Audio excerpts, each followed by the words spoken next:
The crystal wine glass felt cold against my trembling fingers as I watched my husband of 7 years pour liquid death into my anniversary dinner.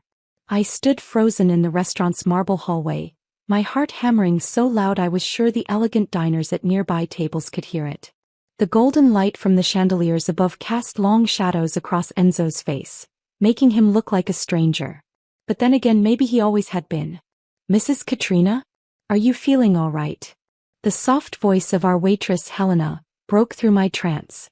I turned to see her concerned brown eyes studying my pale face. She was young, maybe 25, with kind features that reminded me of my sister. I'm fine," I whispered, though we both knew it was a lie. Through the archway I could see Enzo at our corner table. Table 12. The same table where he had proposed to me 8 years ago. The irony wasn't lost on me. He was stirring something into my wine with a small silver spoon, his movements careful and practiced. Like he'd done this before. My stomach twisted into knots. How long had he been planning this? Days? Weeks? Months? The restaurant buzzed with life around me. Couples celebrating anniversaries. Families sharing laughter. Business partners making deals. None of them knew that a woman was about to be murdered just 30 feet away from their dessert plates. I pressed my back against the cool marble wall and closed my eyes. 3 hours ago I had been excited about our anniversary dinner. I had worn my best black dress, the one Enzo always said made my green eyes sparkle. I had spent 2 hours getting ready, hoping tonight would bring us closer together. How foolish I had been. The documents little Gina had brought me from Enzo's office flashed through my mind. Bank statements showing money being moved to accounts I didn't know existed. Love letters to someone named Wilma Leonardo. Legal papers that would transfer my inheritance to him if something happened to me. My inheritance. The $3 million my grandmother had left me. The money that was supposed to secure our daughter's future. "Ma'am." Helena touched my arm gently. "Should I call someone?" I opened my eyes and looked at her. Really looked at her. She had her whole life ahead of her. He probably believed in love and happy endings and faithful husbands. I envied her innocence. "No," I said, my voice stronger now. "But thank you." I straightened my shoulders and took a deep breath. The scared, naive Katrina who had walked into this restaurant was gone. In her place stood a woman who knew exactly what needed to be done. I walked back toward table 12, my heels clicking against the polished floor like a countdown timer. Enzo looked up as I approached, his handsome face breaking into that charming smile that had fooled me for so many years. "There you are, beautiful," he said, standing to pull out my chair. I was starting to worry. "Just freshening up," I replied, settling into my seat. My eyes fell on the wine glass he had prepared for me. The liquid inside looked innocent enough, but I knew better. Enzo raised his own glass. "To 7 wonderful years and many more to come." The lie rolled off his tongue so easily. I wondered if he felt anything at all as he prepared to watch me drink poison on our anniversary. "To the future," I replied, lifting my glass but not drinking. The restaurant continued its gentle symphony around us. Soft piano music from the corner. The clink of silverware against china. Quiet conversations and occasional bursts of laughter. It was the perfect setting for a romantic evening. Or a murder. I set my glass down and smiled at my husband. "Enzo, darling, would you mind checking on something for me? I think I left my lipstick in the car." His dark eyes flickered with something I couldn't quite read. Impatience? Annoyance? "Can't it wait until after dinner? It's my grandmother's vintage Chanel. You know how much it means to me." He sighed and stood up. "Of course. Anything for you." As soon as he left the table I acted. My hands moved with purpose, switching our wine glasses in one smooth motion. The poisoned drink that had been meant for me now sat in front of his chair. I sat back and waited. When Enzo returned he was carrying my small silver purse. "Found it in the glove compartment," he said, settling back into his seat. "Thank you." I reached across the table and took his hand. It felt cold. "You're always taking such good care of me." Something flickered in his eyes. Guilt? Or just annoyance that I was delaying his plan? He picked up his wine glass, my wine glass, and held it toward me. "Now where were we?" "To the future," I repeated. He brought the glass to his lips and drank deeply. I watched every drop go down his throat, knowing that each sip was sealing his fate. He said, setting the glass down. This wine is exceptional. You should try yours. I lifted my glass, his glass, and pretended to sip. It is lovely. For the next 20 minutes we made small talk. He told me about his day at the office. I mentioned that little Gina had drawn him a picture. We discussed plans for her upcoming 4th birthday party. All the while I watched him, waiting, wondering how long it would take. It started small. A slight tremor in his left hand as he reached for his bread. A moment of confusion when he forgot what he was saying mid-sentence. Are you feeling all right? I asked, playing the concerned wife perfectly. Just tired, he said, but I could see the worry starting to creep into his features. By the time our main courses arrived, his speech was beginning to slur slightly. The waitress Helena noticed too.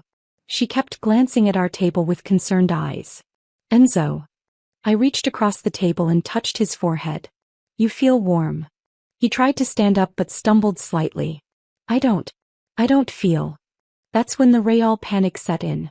His eyes went wide as he realized something was terribly wrong.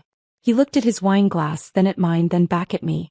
And in that moment, understanding dawned in his dark eyes. The confusion. The fear. The horrible realization that his perfect plan had been turned against him. You. He gasped, his voice barely a whisper. Shoo, I said softly, standing up and moving around the table to steady him. Don't make a scene, darling. Other diners were starting to notice now. An elderly couple at the next table was whispering and pointing. A businessman near the window had pulled out his phone. Helena rushed over with genuine concern written across her young face. Should I call an ambulance? Yes, please, I said, my voice full of perfectly performed panic. I think my husband is having some kind of medical emergency. Enzo tried to speak, but his tongue was thick and unresponsive. Whatever he had intended for me was working exactly as he had planned, except on the wrong person. It's okay, baby, I whispered in his ear as I helped lower him back into his chair. Everything's going to be okay. His eyes blazed with helpless fury. He knew what I had done, but he couldn't tell anyone. The substance had stolen his voice along with his motor functions. Perfect. The next few minutes were organized chaos. Helena called 911 while other restaurant staff moved curious diners away from our table. Maria, the hostess, brought a glass of water. The elderly woman from the neighboring table kept asking if there was anything she could do to help. I played my part flawlessly, the devoted wife, shocked and terrified by her husband's sudden collapse. I held his hand and stroked his hair and made all the right worried noises while secretly marveling at how efficiently his own poison was destroying him. The paramedics are on their way, Helena announced breathlessly. Thank you, I managed between fake sobs. I don't understand what happened. We were just having a lovely dinner and then suddenly. These things happen sometimes, the elderly man said kindly. My brother-in-law had a stroke last year. Came out of nowhere. Yes, that's exactly what this would look like to the medical professionals. Enzo had chosen his substance well. Something that would mimic natural causes perfectly. The ambulance arrived within 10 minutes, its red and blue lights flashing through the restaurant's elegant windows. The paramedics were professional and efficient, quickly assessing Enzo's condition while asking me rapid-fire questions about his medical history. Has he been under any unusual stress lately? Asked the lead paramedic, a middle-aged woman named Carmen. He's been working very long hours, I replied truthfully. Big case at the law firm. I've been worried about him. Any history of heart problems?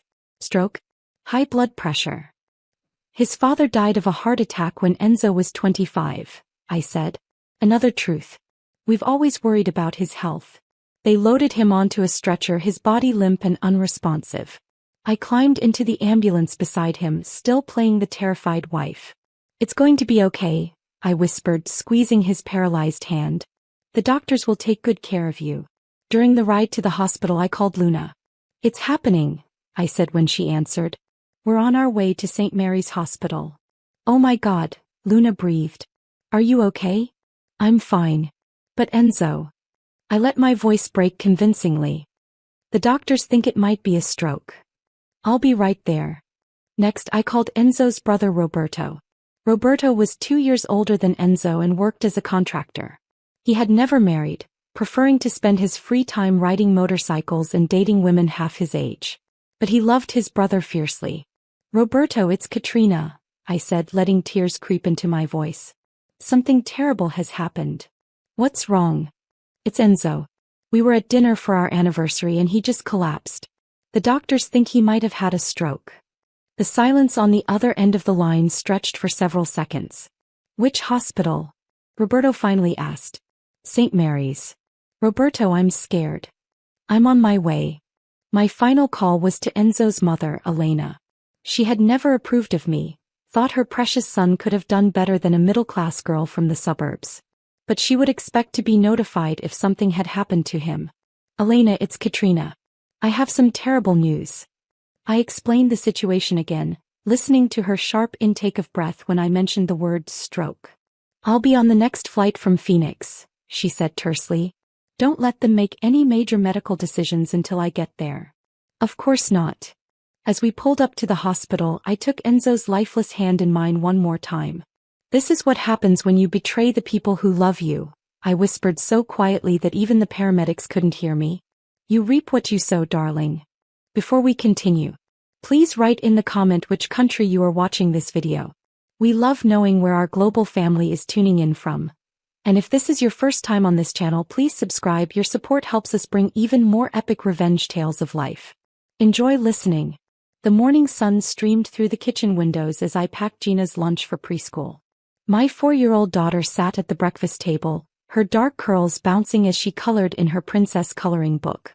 Mommy, can I have extra cookies today? She asked, not looking up from her careful work on Cinderella's dress. Just 2, sweetheart, I replied, adding her favorite chocolate chip cookies to her frozen lunchbox. Remember what we talked about? Too much sugar makes your tummy hurt. Gina nodded solemnly as if this was the most important information in the world. Everything was serious business when you were 4 years old. The house felt too quiet without Enzo. He had left early for a business meeting in the city, kissing my cheek and promising to be home in time for dinner. That was 3 hours ago and I was already missing him. Or at least I thought I was. Mommy, Gina said suddenly, sliding off her chair. I forgot to give you something. She disappeared toward the living room, her little feet pattering across the hardwood floors. I could hear her rummaging around in her toy box, muttering to herself about important papers. When she came back, she was clutching a manila folder against her chest. Daddy left this in my playroom yesterday, she announced proudly. He said it was very important work stuff, but I think he forgot about it. My heart did a little flip. Enzo never left work documents lying around, especially not in Gina's playroom. He was obsessive about keeping his business life organized and separate from our home life. Are you sure Daddy left this for me? I asked, taking the folder from her small hands. Aha. Gina climbed back onto her chair. He was talking on the phone in there yesterday when I was napping. He said bad words, so I pretended to sleep more. I opened the folder, expecting to see boring legal contracts or client information. Instead, I found bank statements. Lots of them. Accounts I had never seen before with my name on them but signatures I hadn't written. My hands started shaking as I flipped through the pages. Money transfers. Large ones. Funds being moved from our joint accounts into private ones. My inheritance from Grandma Rose, $3 million that was supposed to be untouchable, had been slowly disappearing over the past 6 months. Mommy. Gina's voice seemed far away. Are you okay? I looked up to find her watching me with worried brown eyes. She had inherited Enzo's eyes, but thankfully that seemed to be all she had gotten from him. I'm fine, baby girl, I managed to say. Just looking at some of Daddy's work papers. But I wasn't fine. I was falling apart inside. I kept reading. Beneath the bank statements were emails. Printed conversations between Enzo and someone named Wilma Leonardo. The subject lines made my stomach turn. Can't wait to be together permanently. The plan is working perfectly. She suspects nothing. I clicked through email after email, watching my marriage dissolve before my eyes. Enzo and this Wilma woman had been planning something for months. Maybe longer. And then I found the legal documents. Life insurance policies I had never signed. A will that left everything to Enzo if something happened to me. Power of attorney papers giving him complete control over my inheritance. All with my forged signature. My coffee mug slipped from my numb fingers and shattered on the kitchen floor. Gina jumped at the sound. Mommy. It's okay, I said quickly, kneeling to clean up the pieces. Just an accident. But it wasn't an accident. Nothing about this was an accident. This was planned. Calculated. My husband had been systematically stealing from me and preparing to, what? What was the end game here? I kept reading, my hands trembling so badly I could barely hold the papers. There was a handwritten note in Enzo's careful script. Anniversary dinner, Rossetti's restaurant, table 12, 8 p.m. Time to finish this. Today's date was written at the top. Our anniversary dinner. The romantic evening I had been looking forward to for weeks. My blood ran cold as the pieces fell into place. The money being stolen. The forged documents. The life insurance policies. The mysterious girlfriend. Enzo wasn't planning to run away with my money. He was planning to eliminate me for it. "Mommy, you're scaring me," Gina whispered. I looked up to find tears streaming down my face. I quickly wiped them away and forced a smile. "Sorry, sweetheart. Mommy just remembered something sad. But it's okay now." I gathered all the papers and stuffed them back into the folder. My mind was racing, trying to process everything I had learned. 7 years of marriage. 7 years of believing I was loved and cherished and safe. 7 years of being a fool. "Are we still going to see Aunt Luna today?" Gina asked, returning to her coloring book as if nothing had happened. "Yes," I said, though I had forgotten all about our plans to visit my sister. "Yes, we definitely are. I needed to talk to someone. I needed to figure out what to do. And I needed to keep Gina safe while I did it." The phone rang, making me jump. Enzo's name flashed on the caller ID. For a moment I just stared at it. How do you answer the phone when you've just discovered your husband is planning to murder you? "Hello," I said, surprised by how normal my voice sounded. "Hey beautiful," Enzo's warm voice came through the speaker. "Just calling to confirm our dinner tonight. 8 o'clock at Rossetti's, right?" "Right," I replied. "I'm looking forward to it." The lie tasted bitter in my mouth. "Me too," he said. "I love you, Katrina." "I love you too." Another lie. But this one hurt more because 12 hours ago it would have been true. After I hung up, I sat in my kitchen surrounded by the broken pieces of my coffee mug and my marriage, trying to figure out how to survive the next 24 hours. Gina looked up from her coloring book.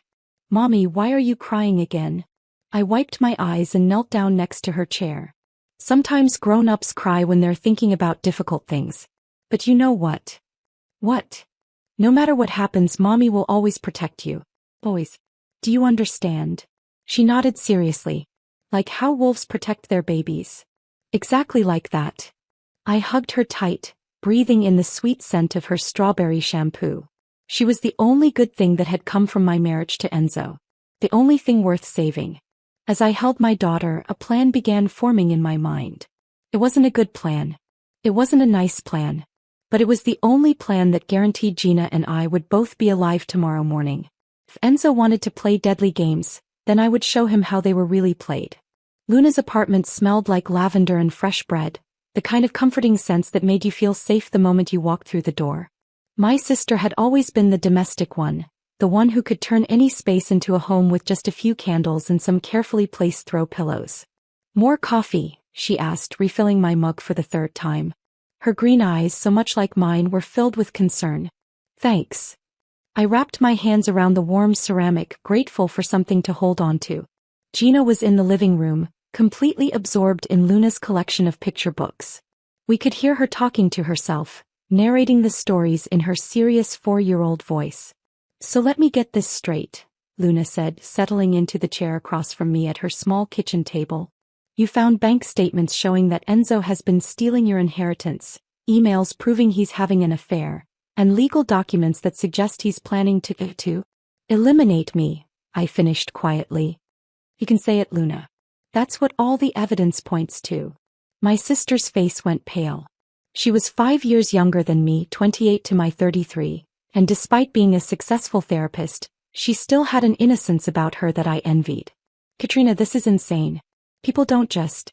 Enzo seems so normal. So loving. That's what makes it so perfect," I said, pulling the manila folder from my purse. "Look at this." I spread the documents across her kitchen table like a detective laying out evidence.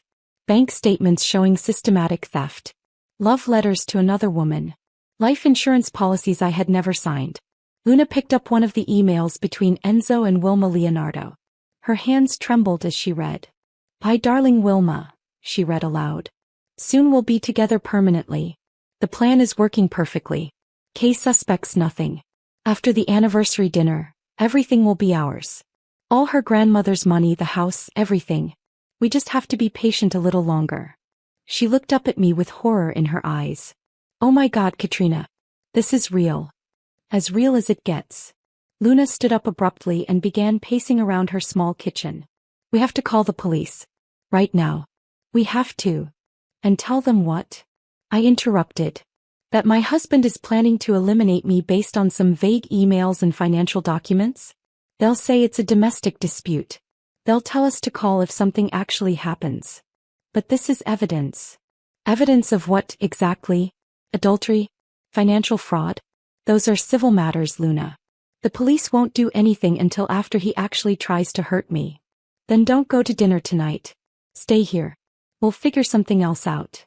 I shook my head. "Running won't solve anything. He'll just try again later when I'm not expecting it. And next time I might not have advance warning." Luna stopped pacing and stared at me. "What are you saying?"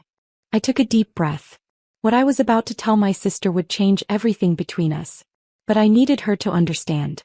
"I'm saying that sometimes when someone is trying to destroy you, the only way to survive is to destroy them first." "Katrina, no. You can't be serious." "I'm completely serious." I gathered the papers back into the folder. "Enzo has made his choice. Now I'm making mine. But you could go to prison. You could lose Gina. I could lose Gina anyway if I'm dead." The room fell silent except for the sound of Gina's voice from the living room, reading a story about a brave princess who saved herself. Luna sat back down heavily. "Tell me you have a better plan than murder." "I do." I leaned forward and lowered my voice. "But I need your help." For the next hour I explained everything. How the anniversary dinner at Rossetti's was clearly meant to be my last meal. How Enzo would probably try to make my death look like an accident or natural causes. How I had already figured out a way to turn his own plan against him. "You want me to lie to the police," Luna said when I finished. "I want you to corroborate my story." "That's different." "Not really." I reached across the table and took her hands. "Luna, I wouldn't ask this of you if there was any other way. But Enzo has left me no choice. It's either him or me." My sister stared down at our joined hands for a long time. Finally, she looked up at me with tears in her eyes. "What do you need me to do?" Relief flooded through me. "Just be my alibi for this afternoon. If anyone asks, we spent the whole day together. Shopping, having lunch, playing with Gina. Normal sister things. That's it. That's it. I'll handle everything else." Luna nodded slowly. "And after tonight? What happens then?" "Then Enzo faces the consequences of his choices. And Gina and I get to live." We spent the rest of the afternoon playing with Gina and trying to act normal. Luna taught her how to make paper flowers while I researched restaurants on my phone. Specifically, I was looking at the layout of Rossetti's restaurant, studying the floor plan and trying to memorize where everything was located. Table 12 was in a corner, relatively private but still visible from the main dining area. Perfect for a romantic dinner. Or a murder. The ladies' restroom was down a short hallway past the bar. If I timed things right, I could see our table from the hallway entrance without Enzo spotting me. "Mommy, look." Gina held up a purple paper rose she had made with Luna's help. "It's for you. It's beautiful, sweetheart." I tucked the flower behind my ear and smiled at my daughter. "You're so talented. Aunt Luna says I have artist hands." She's absolutely right. As evening approached, my stomach began to knot with anxiety. In 2 hours I would be sitting across from my husband, pretending to celebrate our anniversary while knowing he planned to poison me. "Are you sure about this?" Luna asked quietly while Gina was distracted with her coloring. "I'm sure. Because once you do this, there's no going back." There was no going back the moment Enzo decided to steal from me and plan my murder. I stood up and smoothed down my black dress. Some lines once crossed can never be uncrossed.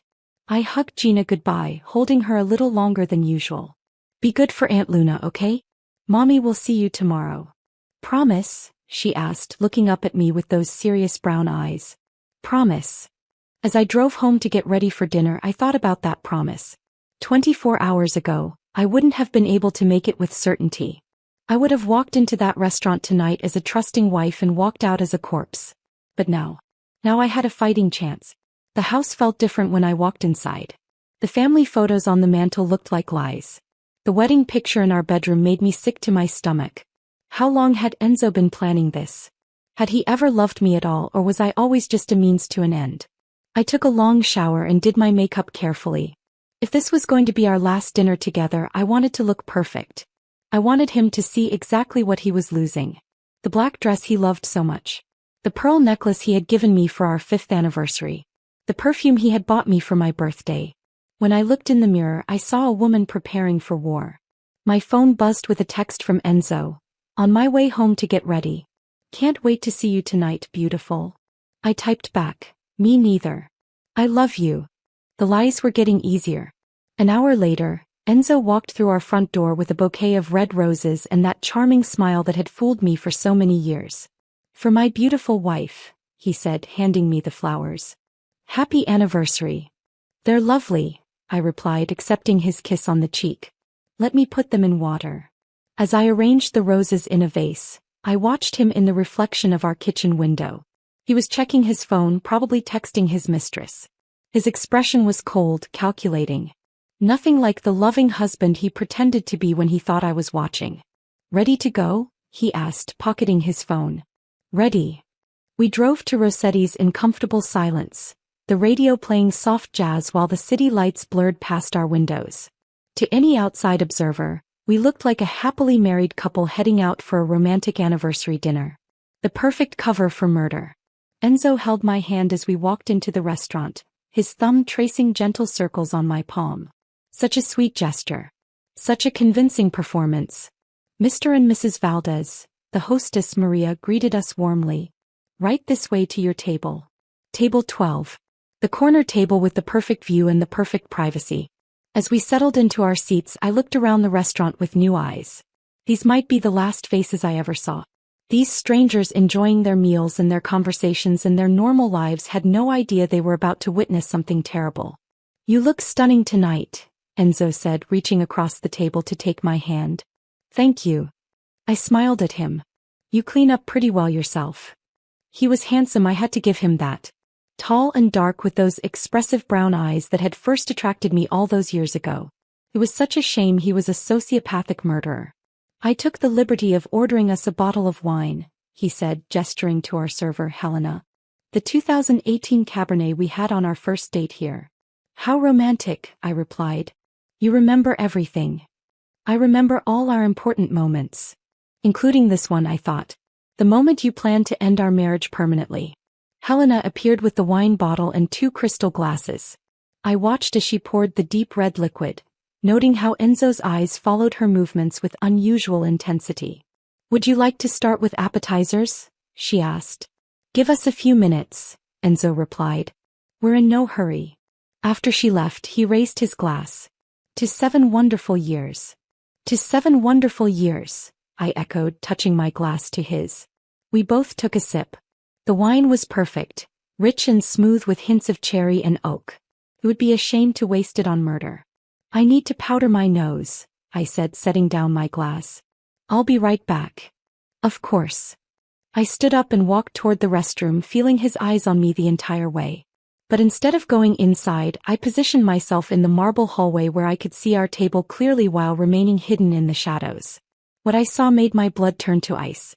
Enzo was reaching into his jacket pocket, pulling out a small silver vial. He looked around the restaurant casually, making sure no one was watching, then unscrewed the tiny cap. My husband was about to spike my wine on our anniversary. I watched in horrible fascination as he poured the contents of the vial into my glass, stirring it gently with the small silver spoon from our sugar bowl. His movements were calm, practiced, like he had done this before. Maybe he had. When he was finished, he put the vial back in his pocket and sat back in his chair, checking his watch. Probably calculating how long it would take for whatever he had given me to work. I pressed my back against the cool marble wall and closed my eyes, trying to steady my breathing. Seeing the evidence on paper was one thing. Watching him actually try to murder me was something else entirely. But I was ready for this. I had planned for this. I just hoped I was strong enough to go through with it. My hands were surprisingly steady as I walked back to our table. All the fear and panic I had felt in the hallway melted away, replaced by a cold, focused calm that I didn't know I possessed. Enzo looked up as I approached, his face the picture of loving concern. "Feeling better?" he asked. "Much better." I settled back into my chair and reached for my wine glass. "Wait," Enzo said quickly. "Let me get Helena to bring us some appetizers first. You know how wine affects you on an empty stomach." How thoughtful. He wanted to make sure I was comfortable before he murdered me. "Good idea," I agreed, setting my glass back down. "I am feeling a bit hungry." Relief flickered across his features. He gestured to Helena, who hurried over with her notepad ready. "We'll have the bruschetta platter," Enzo said. "And maybe some of those stuffed mushrooms my wife loves so much." "Excellent choice," Helena replied. "I'll get that started for you right away." As she walked away, I studied my husband's face. He was handsome in that classic Italian way, strong jawline, olive skin, thick dark hair that was just starting to show a few silver threads at the temples. Women had always been attracted to him. I used to feel lucky that he had chosen me. Now I wondered how many others there had been besides Wilma Leonardo. "You're staring," Enzo observed with a smile. "Just admiring my husband." I reached across the table and touched his hand. 7 years and you still make my heart race." His expression softened, and for a moment I almost believed he felt something real for me. But then I remembered the documents hidden in my bedroom drawer and the substance sitting in my wine glass, and the moment passed. "You make me feel like the luckiest man alive," he said.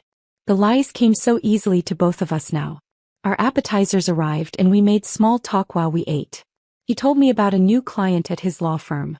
I mentioned that Gina's preschool teacher, Mrs. Rodriguez, thought she was gifted. We discussed plans for our upcoming vacation to the beach.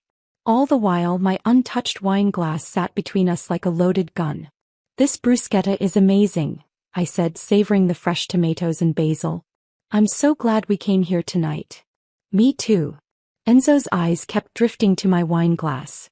"Aren't you going to drink your wine? It's your favorite." "I'm saving it for the main course," I replied. "You know how I like to pair things properly." A flash of impatience crossed his features, but he covered it quickly with another smile. "Of course. I love how sophisticated you are about these things." 20 minutes later, Helena returned to take our dinner orders. I chose the salmon with risotto. Enzo ordered the filet mignon medium rare. "And shall I bring fresh wine glasses?" Helena asked, noticing our barely touched drinks. "No need," I said quickly. "These are perfect." After she left, Enzo excused himself to the restroom. "Too much coffee today," he explained with an embarrassed laugh. The moment he was gone, I acted. My hands moved with surgical precision, switching our wine glasses in one smooth motion. The spiked drink that had been sitting in front of me now sat in front of his chair. I sat back and waited, my heart pounding so hard I was sure everyone in the restaurant could hear it. Enzo returned a few minutes later, looking relaxed and confident. He had no idea that his carefully laid plan was about to backfire in the most spectacular way possible. "Sorry about that," he said, settling back into his chair. "Where were we?" "I think we were about to toast to our future," I suggested, lifting my wine glass, his wine glass. "Perfect." He picked up his glass, my poison glass, and held it toward me. "To many more years of happiness together." "To our future," I agreed. He brought the glass to his lips and took a long drink. I watched every drop go down his throat, knowing that each sip was sealing his fate. "This really is exceptional wine," he said, taking another generous sip. "We should buy a case for the house." "We should," I agreed, pretending to drink from my own glass. For the next 30 minutes, we talked and laughed like the happy couple we were pretending to be. Enzo finished nearly his entire glass of wine, complimenting the taste several times. He had no idea he was drinking his own poison.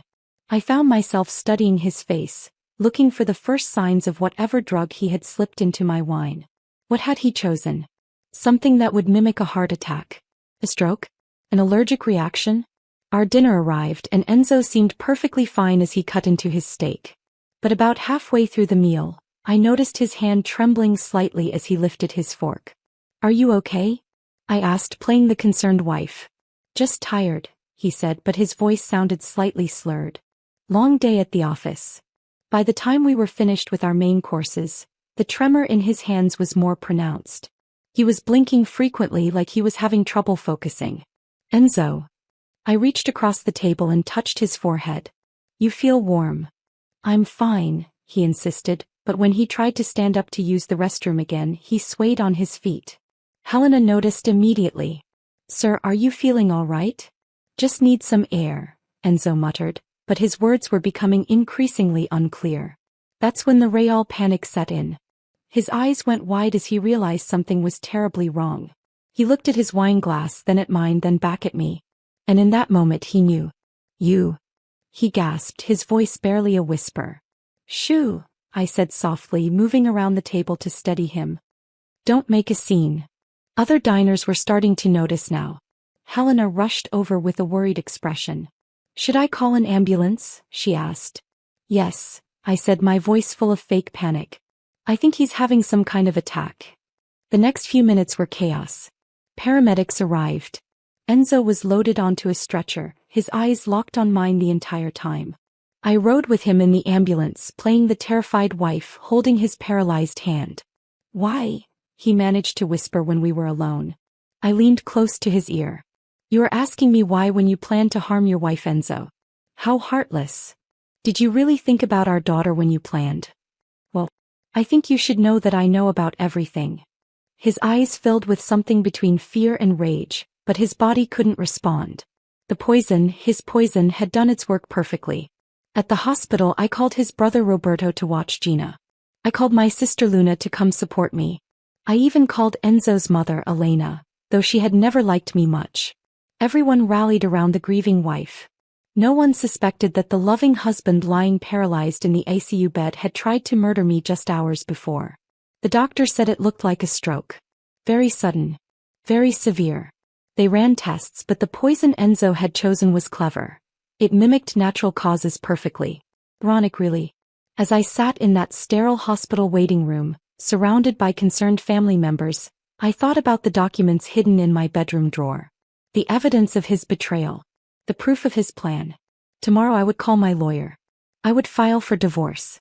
I would take Gina and start over somewhere new. But tonight I sat beside his hospital bed and watched him lie there, unable to speak, unable to move, unable to hurt anyone ever again. The doctors say you might never walk again, I whispered to him when we were alone. They say your speech might never come back fully. His eyes blazed with helpless fury. Don't worry, I continued, smoothing his hospital blanket with gentle hands. I'll make sure everyone knows what a tragic accident this was. How we were just celebrating our anniversary when you suddenly collapsed. A tear rolled down his cheek. Whether it was from rage or regret, I didn't know. And I didn't care. Good night, Enzo, I said, kissing his forehead like a devoted wife. Sweet dreams. As I walked out of that hospital room, I felt something I hadn't felt in years. Free. St. Mary's Hospital smelled like disinfectant and despair. I sat in the waiting room, still wearing my black anniversary dress, while doctors ran tests on my paralyzed husband. The fluorescent lights cast harsh shadows across the institutional beige walls, and the sound of monitors beeping from nearby rooms created a constant electronic symphony of suffering. Luna arrived first, her hair still damp from a hasty shower and her eyes wide with concern. How is he? She asked, pulling me into a fierce hug. They don't know yet, I replied, grateful for the warmth of her embrace. The doctors are running tests. They think it might be a massive stroke. And you? How are you holding up? I pulled back and looked into her worried green eyes. My sister was the only person in the world who knew the truth about tonight, and the weight of that secret hung between us like a loaded weapon. I'm okay, I said quietly. Scared but okay. Luna nodded, understanding the deeper meaning behind my words. What do you need me to do? Just be here. That's all I need right now. Roberto burst through the emergency room doors 20 minutes later, his leather jacket still smelling like motorcycle exhaust and his dark hair wind-blown from the ride. He looked so much like Enzo that for a moment my heart stopped. Where is he? Roberto demanded, scanning the waiting room with wild eyes. They have him in the ICU, I said, standing to greet him. The doctors are still running tests. Roberto pulled me into an awkward hug.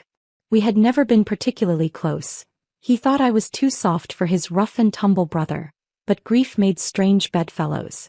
What really happened? He asked. We were having dinner at Rossetti's, I explained, settling back into my plastic chair. Everything was normal. We were talking and laughing, celebrating our anniversary. Then suddenly Enzo started slurring his words. His hands were shaking. When he tried to stand up, he almost collapsed. Jesus. Roberto ran his hands through his hair. Did he say anything? About feeling sick or having pain? He said he was tired, but that's all. It happened so fast, Roberto. 1 minute he was fine and the next. I let my voice trail off and covered my face with my hands. The performance was becoming second nature. Dr. Gertrude Wong, the attending neurologist, emerged from the ICU an hour later with a grim expression on her professional face. She was a small woman in her 40s with kind eyes behind wire-rimmed glasses. Mrs. Valdez? I'm Dr. Wong. I've been treating your husband. How is he? I asked, standing up quickly. Is he going to be okay? Dr. Wong gestured for us to sit down. Never a good sign. Your husband has suffered what appears to be a massive ischemic stroke, she explained carefully. There's been significant damage to the left side of his brain, affecting his motor functions and speech centers. What does that mean exactly? Roberto asked. It means he's paralyzed on his right side and may never regain full mobility. His speech will likely be severely impaired, possibly permanently. We're still assessing the extent of the cognitive damage. I felt Luna's hand squeeze mine. But he'll live. I asked. He should survive. But his quality of life. Dr. Wong shook her head. I won't lie to you. The damage is extensive. He'll require around-the-clock care for the foreseeable future. Perfect. Enzo would live, but he would be trapped in his own body, unable to speak or move or take care of himself. Unable to hurt anyone ever again. Justice had a poetic sense of humor sometimes. Can we see him? Roberto asked. One at a time and only for a few minutes. He's unconscious right now, but he may be able to hear you. I went first, walking down the sterile hospital corridor on shaking legs. The ICU was a maze of machines and monitors, with patients lying motionless in beds like broken dolls. Enzo was in room 314, hooked up to more machines than I could count. Tubes ran down his throat. Wires monitored his heart rate and brain activity. His face was slack and gray, all the handsome animation drained out of it. He looked smaller somehow. Diminished. I pulled a chair up next to his bed and took his lifeless hand in mine. Hi, sweetheart, I said softly in case any of the nurses were listening. It's me. His eyes were closed, but I could see them moving beneath his lids. Dreaming maybe. Or trying to wake up. The doctors say you're going to live, I continued, stroking his knuckles gently. That's the important thing. We'll get through this together just like we always have. I leaned closer and lowered my voice to barely a whisper. I found the papers, Enzo. All of them. The bank statements, the emails to Wilma, the forged life insurance documents. I know about everything. His heart monitor beeped a little faster, but his eyes remained closed. Did you really think I was that stupid? That I wouldn't figure out what you were planning? I squeezed his hand harder. You tried to destroy me on our anniversary. Our anniversary, Enzo. The day we promised to love each other forever. A single tear leaked from the corner of his closed eye and rolled down his cheek. But don't worry, I whispered. I'm not going to tell anyone. As far as the world knows, you had a tragic stroke while we were celebrating 7 years of marriage. Your devoted wife will stand by your side through this difficult time. I stood up and smoothed down my dress. Oh, and Enzo? I'll be filing for divorce as soon as you're stable enough to sign the papers. I'm taking Gina and we're starting over somewhere you'll never find us. I kissed his forehead gently like a loving wife would. Sweet dreams, darling. When I returned to the waiting room, Roberto was pacing back and forth like a caged animal. How did he look? He asked. Peaceful, I replied. Like he's just sleeping. Elena arrived on the red-eye from Phoenix, dressed in an expensive black suit and looking like she was attending a funeral. At 68, Enzo's mother was still a beautiful woman, with silver hair pulled back in a perfect chignon and makeup applied with surgical precision. She had never liked me, but tonight she needed someone to blame for her son's condition. This is your fault, she announced the moment she walked into the waiting room. Elena, I started. Don't you, Elena? Me. My son was perfectly healthy until he married you. All the stress from trying to support a wife and child, working himself to death to keep you in that big house. That's enough, Luna said sharply, standing up to face the older woman. Katrina is not responsible for what happened to Enzo. Isn't she? Elena's eyes were cold as winter. 7 years of marriage and now suddenly he has a stroke? At 35 years old? That doesn't just happen. It happens more often than you think, Roberto said quietly. I looked it up online while I was waiting. Young strokes are becoming more common. Elena wasn't interested in facts. She needed someone to hate and I was the convenient target. I want to see him, she demanded. Room 314, I said. But he's unconscious.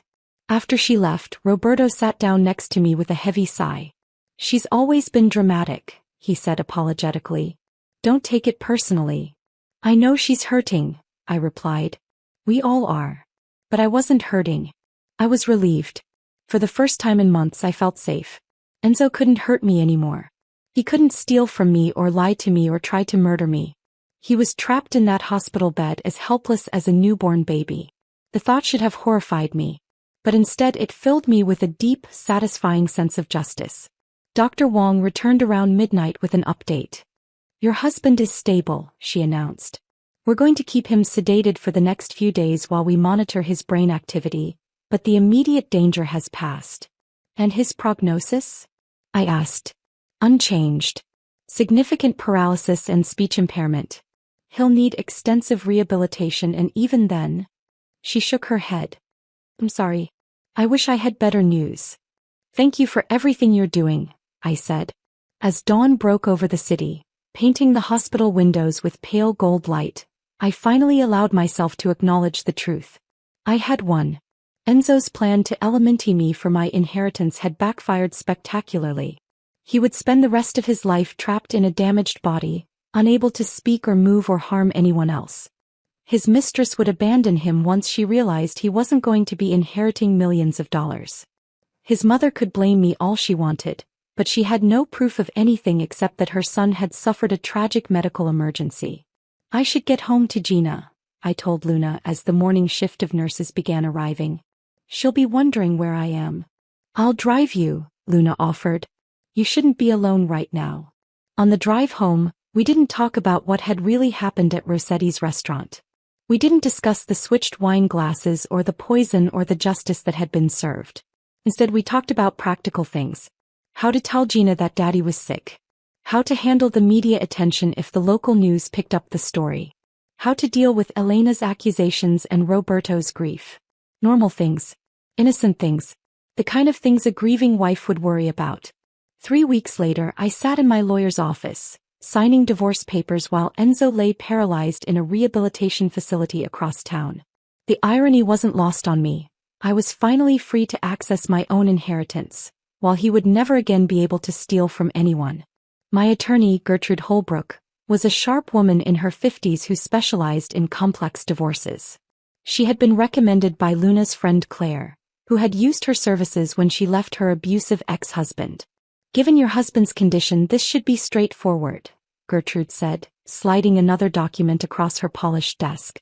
You're not asking for alimony, you're keeping the house you inherited from your grandmother, and you're maintaining sole custody of your daughter. That's right. I signed my name with careful precision. I just want to start fresh. What about his medical expenses? The rehabilitation costs? His insurance will cover most of it. His mother has offered to help with the rest. I set down the pen and looked up at her. I know that might seem cold, but I have to think about Gina's future now. You don't need to justify anything to me, Gertrude said kindly. You're not responsible for your husband's medical bills, especially when you're divorcing. Plenty of spouses would do the same thing in your situation. If only she knew the real situation. The rehabilitation center was a cheerful place, full of inspirational posters and motivational slogans.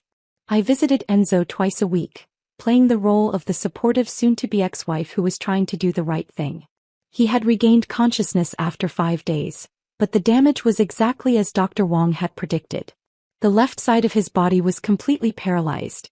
His speech was slurred and limited to simple words. His cognitive function seemed mostly intact, which meant he understood everything that was happening to him but couldn't do anything about it. A perfect prison. "Hello, Enzo," I said, settling into the visitor's chair beside his bed. "How are you feeling today?" He turned his head toward me with great effort, his dark eyes blazing with fury and frustration. Ka. He tried to say. "Take your time," I said patiently. "Katrina," he finally managed. "That's right. Very good." I spoke to him like he was a child learning to talk. "I brought you some pictures of Gina. She drew you a get well card." I showed him Gina's latest artwork. A stick figure drawing of our family with Daddy lying in a hospital bed and Mommy and Gina standing beside him. My 4-year-old daughter had no idea that Daddy had tried to murder Mommy. She just knew that Daddy was sick and couldn't come home. "She misses you," I lied smoothly. "But she understands that you need to stay here and get better." Enzo's eyes filled with tears. Whether from grief or rage I couldn't tell. "Why?" he whispered. "Why what, darling? Why did this happen?" I leaned closer and lowered my voice, even though his roommate was asleep and couldn't hear us. "You know why," I said softly. "You tried to poison me, Enzo. You tried to eliminate your own wife for money. This is what happens when you betray the people who love you." His face contorted with emotion, but his body couldn't respond to his brain's commands. He was trapped inside himself exactly as I had planned. "The divorce will be final next month," I continued conversationally. "I'm keeping the house and taking Gina to start over somewhere new. Your girlfriend Wilma stopped calling, by the way. Seems she's lost interest now that you're not inheriting my money." A broken sound escaped from his throat, half sob, half growl. "Don't worry," I said, standing up to leave. "I'll make sure Gina knows you loved her, even if you didn't love me." I kissed his forehead gently, the way a loving wife would, and walked out of his room without looking back. The hardest part was explaining everything to Gina. How do you tell a 4-year-old that Daddy is never coming home? How do you protect her innocence while preparing her for a life without her father? "Is Daddy going to die?" she asked one evening as I tucked her into bed. "No, sweetheart. Daddy isn't going to die. But his brain got hurt and now his body doesn't work the way it used to. He needs special doctors to take care of him. Can we visit him? Maybe someday when you're older. Right now the doctors think it's better if we let Daddy rest and get stronger." Gina accepted this explanation the way children accept most adult decisions, with resignation and trust that the grown-ups knew what they were doing. What she didn't know and would never know was that her father had planned to orphan her for money. 2 months after the stroke, Wilma Leonardo called me. I was in the middle of packing our belongings for the move to Portland, where Luna had found a job at a prestigious therapy practice and where we planned to start over together as a family. "Mrs. Valdez? This is Wilma Leonardo." My blood ran cold. "I'm sorry, who?" I was a friend of your husband's. I heard about his accident and I wanted to express my condolences." The nerve of this woman. Calling herself a friend when she had been planning to help murder me and steal my inheritance. "That's very kind of you," I said politely. "But I'm not sure Enzo ever mentioned you." A long pause. "We worked together on some legal cases. I was hoping I could visit him at the rehabilitation center. I'm afraid he's not accepting visitors right now. Doctor's orders." "Oh." Another pause. "Well, if there's anything I can do to help." "Actually, there is something," I said sweetly. "You could stay away from my family. Permanently." I hung up before she could respond. 3 days later, a private investigator named Jordan Torres came to my door. He was a heavy-set man in his 40s with kind eyes and a rumpled suit that had seen better days. "Mrs. Valdez? I'm sorry to bother you during this difficult time, but I was hoping you could answer some questions about your husband's medical emergency." My heart started racing, but I kept my expression calm and confused. "Questions? I don't understand." "I've been hired by Mr. Valdez's insurance company to investigate the circumstances surrounding his stroke.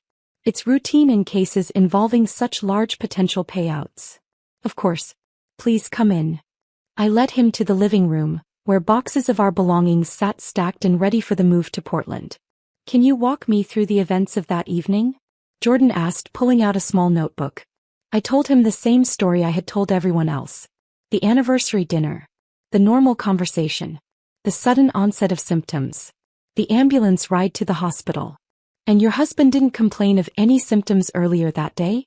Headaches, dizziness, unusual fatigue. He said he was tired when he got home from work, but that was normal. He'd been putting in very long hours at the law firm. Jordan nodded and scribbled in his notebook. The restaurant staff mentioned that you left the table at one point during dinner. My pulse quickened, but I kept my voice steady.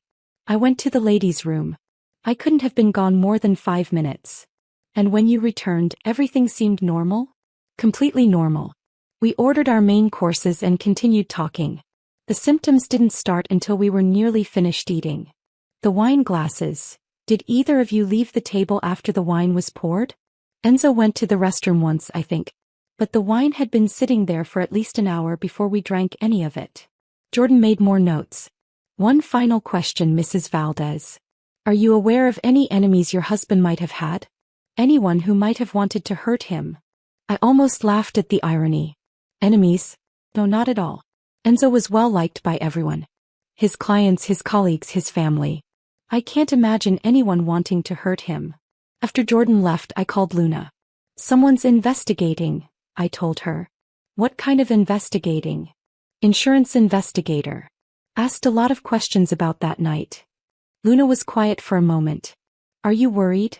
No, I said and realized I meant it.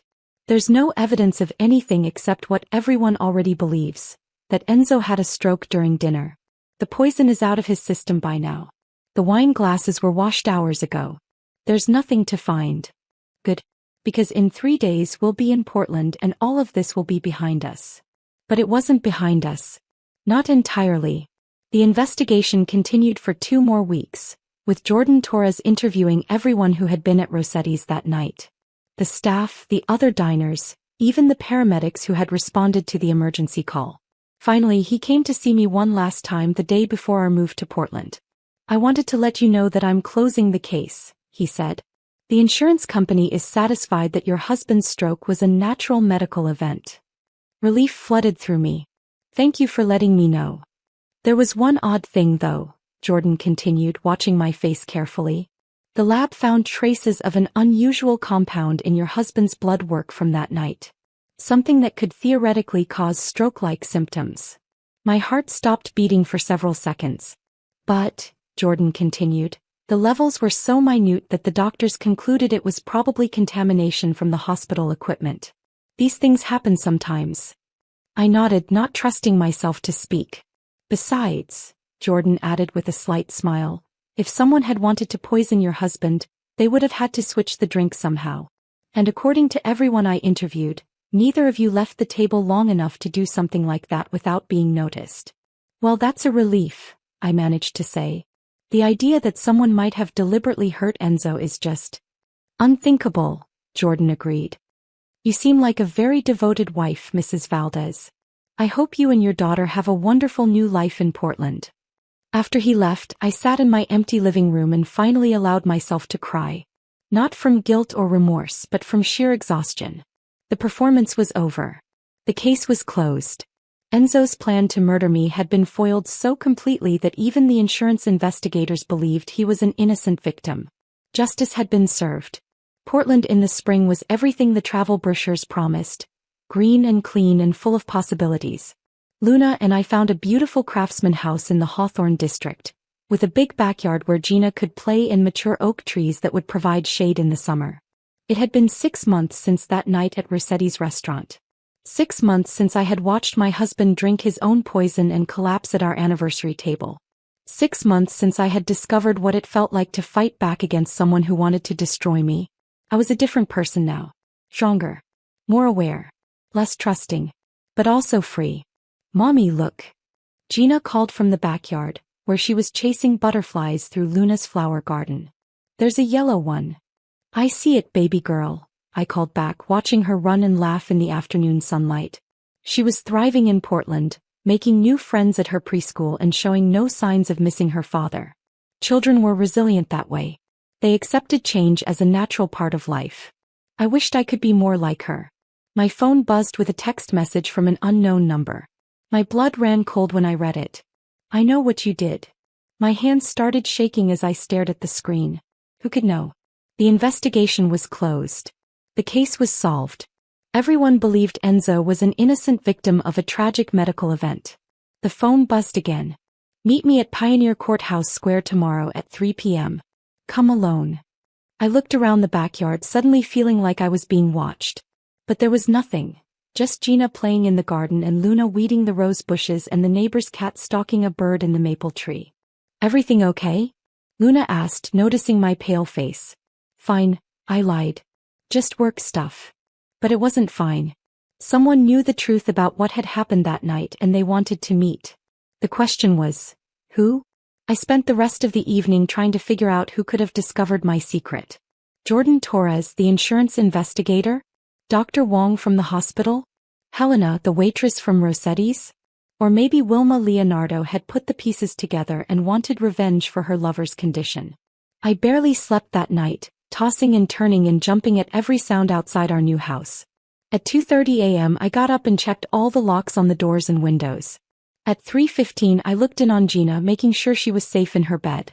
At 4 o'clock I stood at the kitchen window and watched the empty street, searching for any sign of surveillance. Nothing. Just the quiet suburban night and my own paranoid imagination. The next afternoon I dropped Gina off at Luna's therapy practice and drove downtown to Pioneer Courthouse Square. My heart was hammering as I walked through the busy plaza, scanning the faces of tourists and office workers and street musicians. At exactly 3 p.m. someone sat down next to me on the bench I had chosen. I turned to look at them and nearly fainted from shock.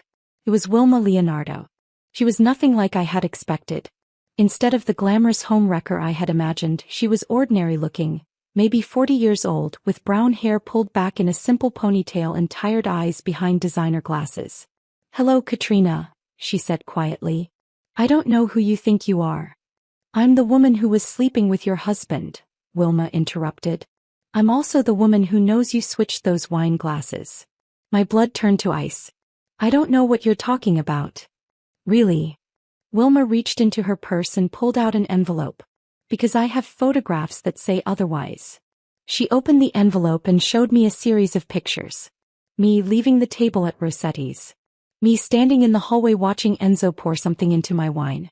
Me returning to the table and switching the glasses while he was in the restroom. The photographs were grainy and taken from a distance, but they clearly showed me swapping our drinks. "How did you?" "I was there that night," Wilma said. "At the restaurant. I couldn't stay away. I wanted to see Enzo one last time before we implemented our plan." "What plan?" Wilma's laugh was bitter. "Oh, come on. You found the documents. You know exactly what plan." I stared at her, trying to process what she was telling me. "You were part of it.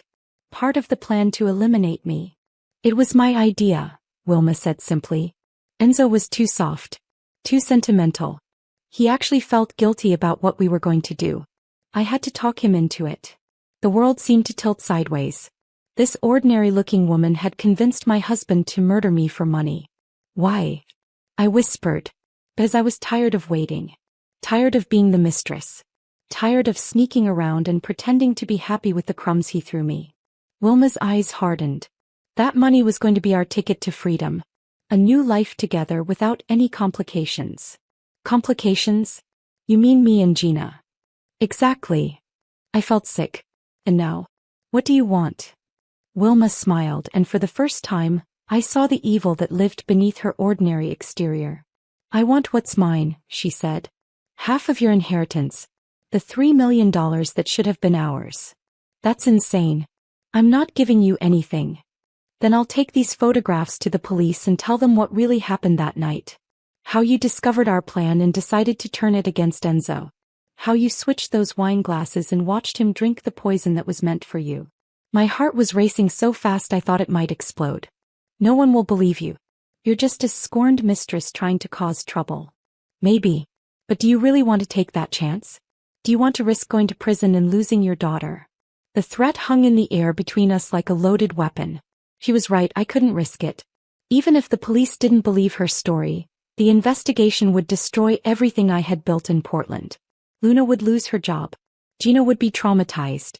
Our new life would be over. "How much?" I asked quietly. $1.5 million. Half of the inheritance. I don't have that kind of liquid cash. Most of it is invested. Then liquidate it. You have 1 week. Wilma stood up and looked down at me with cold satisfaction. Oh, and Katrina, don't even think about running. I'll find you wherever you go. This is the age of social media and digital footprints.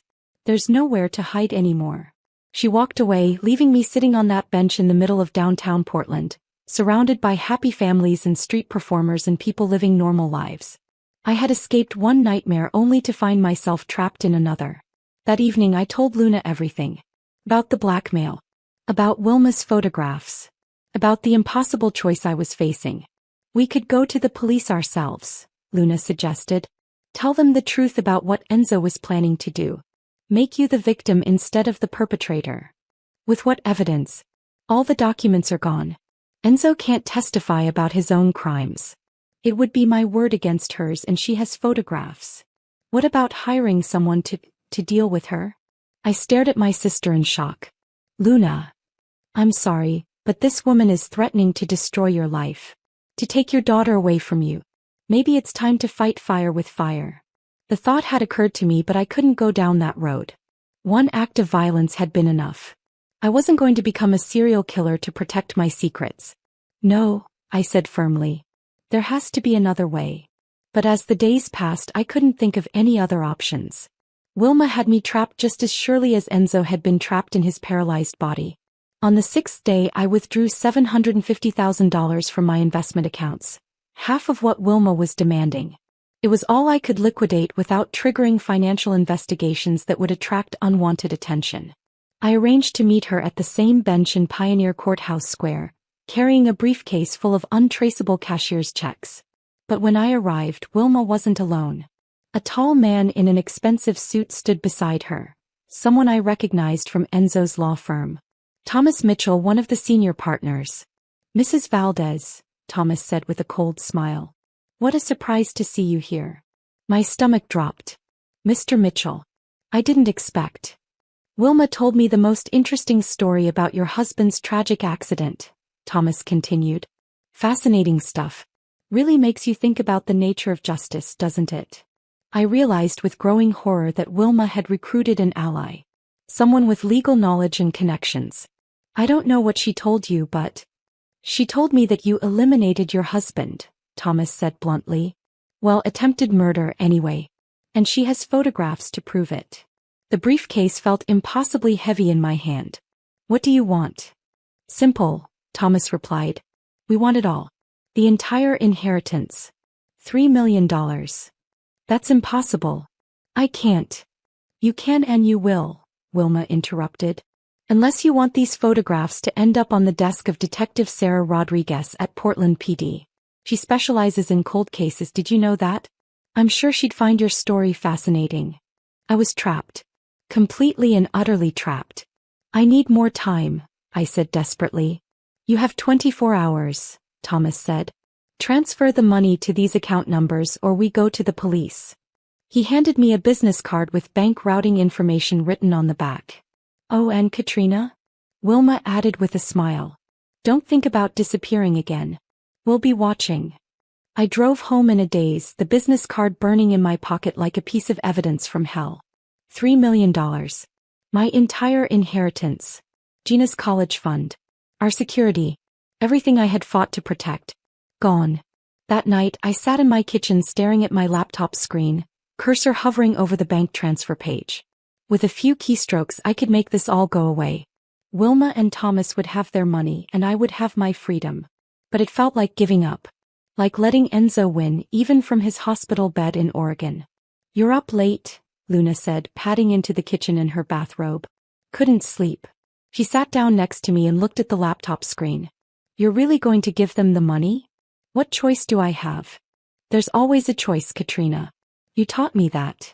I looked at my sister. Really looked at her. He was right. There was always a choice.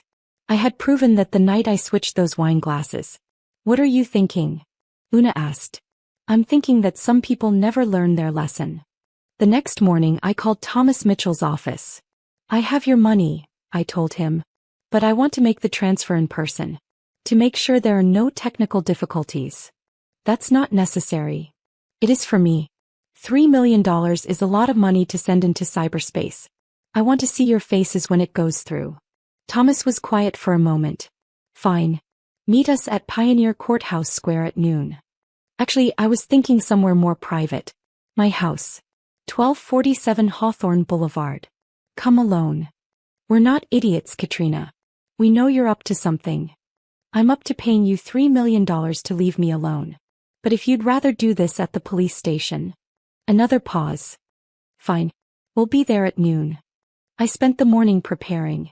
Not for a money transfer but for war. At exactly noon, Wilma and Thomas knocked on my front door.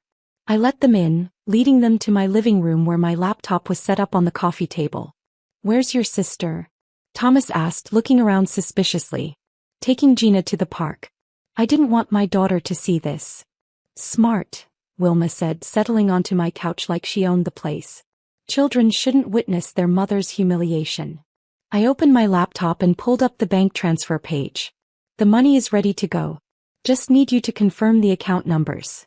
Thomas leaned forward to read the screen. As he did, I pressed a button on my phone. What was that? Wilma asked. Just turning on the recorder, I said calmly. For my own protection. Turn it off, Thomas demanded. I don't think so. I stood up and walked to the mantelpiece, where I had hidden a small digital camera behind a framed photo of Gina. You see, I've been doing some research of my own over the past week. I turned to face them, holding the camera where they could see it. Did you know that Thomas here has been embezzling money from client trust accounts for the past 2 years? Fascinating paper trail once you know where to look. Thomas went pale. That's impossible. You couldn't have. Amazing what you can discover when you hire the right private investigator. Jordan Torres sends his regards, by the way. Wilma looked confused. What are you talking about? I'm talking about the fact that your partner here is facing federal charges for wire fraud, money laundering, and breach of fiduciary duty. Turns out he needs my $3 million to replace the money he stole from his clients. You're bluffing, Thomas said, but his voice shook. Am I? I pulled out my phone and showed them a series of photographs. Thomas entering and leaving various banks. Thomas meeting with known money launderers. Thomas's signature on falsified documents. How did you? The same way Wilma got her photographs of me. I hired someone to follow you. Funny thing about criminals, Thomas. You always think you're smarter than everyone else. Wilma stood up abruptly. This doesn't change anything. We still have our evidence against you. Do you? I smiled. Because I have something better. I walked to the kitchen and returned with a manila envelope. Inside were the original documents that Gina had brought me from Enzo's office. The bank statements, the emails, the forged life insurance policies. The evidence of Enzo's plan to murder me, I said. Including emails between him and Wilma planning my death. Thomas grabbed the papers and started reading. His face went white. This proves you were part of a conspiracy to commit murder, he told Wilma. She can't use those, Wilma said desperately. It would implicate her too. Actually, I can, I replied. Because I'm not the one who initiated the murder plot. I'm the intended victim who fought back in self-defense. I had spent the past week consulting with 3 different criminal defense attorneys, using hypothetical scenarios to understand my legal position. The consensus was clear. If I could prove that Enzo had tried to murder me first, my actions would likely be considered justified self-defense. Here's what's going to happen, I continued. You're going to give me those photographs in the negatives. You're going to sign statements admitting that you attempted to extort money from me under false pretenses. And then you're going to leave Oregon and never contact me again. Or what? Thomas demanded. Or I take all of this evidence to the FBI and let them sort it out. The attempted murder plot, the extortion scheme, your embezzlement, everything. Let's see who ends up in prison first. The room fell silent except for the ticking of the grandfather clock in the corner. Finally, Thomas spoke. We want immunity. You're not in a position to negotiate. We have those photographs, which show me defending myself against attempted murder. Good luck explaining to a jury why you're trying to profit from someone else's crime. Wilma and Thomas looked at each other, having some kind of silent conversation. Finally, Wilma reached into her purse and pulled out the envelope of photographs. Fine, she said, throwing them onto the coffee table. But this isn't over. Yes, it is. I gathered up the photographs and fed them into my paper shredder, one by one. This is very much over. 20 minutes later they were gone. I had signed statements from both of them admitting to the extortion attempt, and I had destroyed all evidence of my role in Enzo's poisoning. I was free. Finally, truly free. The coffee shop in downtown Portland buzzed with the usual morning energy. Business people grabbing their caffeine fixes, students working on laptops, mothers pushing strollers and trying to have adult conversations. I sat in my favorite corner booth, reading the newspaper while waiting for Luna to arrive. The local news section had a small item about a former attorney named Thomas Mitchell being sentenced to 5 years in federal prison for embezzlement. Justice had found him after all. Wilma Leonardo had disappeared entirely after our confrontation. No forwarding address, no social media presence, no trace of her existence. Sometimes people just vanished when their schemes collapsed around them. "Sorry I'm late," Luna said, sliding into the booth across from me. "Traffic was terrible." "No problem. I ordered your usual." My sister looked happy and relaxed, a far cry from the worried woman who had helped me through the darkest period of my life. Her therapy practice was thriving, and she had recently started dating a kind pediatrician named David. "How's Gina?" she asked. "Wonderful. She made the honor roll again and her art teacher says she's exceptionally talented." At 6 years old, my daughter was bright and confident and completely unaware of the darkness that had once surrounded our family. She still asked about her father sometimes, but less frequently as time passed. I told her that Daddy was still sick and couldn't visit, which was technically true. "Any word from Oregon?" Luna asked carefully. I knew she was asking about Enzo, though we rarely discussed him directly anymore. "His mother calls occasionally with updates. He's in a long-term care facility now. The paralysis is permanent and his cognitive decline is getting worse." "Do you feel guilty about that?" It was a question Luna had asked before and my answer was always the same. "No," I said simply. "He made his choice when he decided to murder me. I just made sure the consequences fell on the right person." We sipped our coffee and talked about normal things. Gina's upcoming school play, Luna's vacation plans, the new restaurant that had opened down the street. Normal sister conversations about normal life events. The kind of conversations I never thought I'd have again. As we were getting ready to leave, a familiar face caught my attention. Jordan Torres, the private investigator, was sitting at the counter reading a newspaper. He looked up and saw me watching him. For a moment our eyes met across the coffee shop. He nodded slightly, a gesture that could have meant anything or nothing, and returned to his paper. "Someone you know?" Luna asked. "Just someone from the past," I replied. On the drive home I thought about the choices that had brought me to this moment. The night I discovered Enzo's betrayal. The decision to turn his plan against him. The courage to stand up to his accomplices when they tried to destroy me. Every choice had led to consequences. Some good, some terrible, all necessary. I pulled into the driveway of our house. A beautiful colonial that I had purchased with my inheritance money, the same money Enzo had tried to steal. Gina was in the front yard, drawing chalk pictures on the sidewalk. "Mommy," she called, running over to hug me. "Look what I made." She had drawn our family, the two of us standing in front of our house holding hands and smiling. No father figure in the picture. She had unconsciously edited him out of our story. Children were resilient that way. They moved forward accepting whatever normal looked like. "It's beautiful, sweetheart," I said, hugging her tight. That evening, after Gina was asleep, I sat on our back porch with a glass of wine, watching fireflies dance through the summer darkness. The wine was a nice Cabernet, not the same vintage from that night at Rossetti's, but close enough to remind me of how far I had traveled. My phone buzzed with a text from an unknown number. For a moment my blood ran cold. But when I opened the message it was just spam. Some mortgage company trying to refinance my house. I deleted it and put the phone away. The past was behind me now. Enzo was trapped in his broken body, paying for his crimes every day. Wilma was gone, hopefully learning that some people couldn't be intimidated or destroyed. Thomas was in prison where he belonged. And I was here in my garden with my daughter sleeping safely upstairs and my sister living just 10 minutes away and a future full of possibilities stretching out ahead of us. I had won. Not through luck or accident, but through intelligence and courage and the simple refusal to be a victim. Some people would say what I did was wrong. That I should have gone to the police, trusted the system, found a legal way to protect myself. Those people had never watched their husband pour poison into their wine on their anniversary. Those people had never discovered that the person they loved most in the world was planning to murder them for money.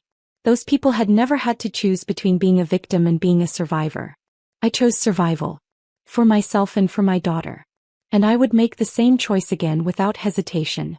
The fireflies continued their ancient dance through the darkness, appearing and disappearing like memories. But I wasn't looking backward anymore.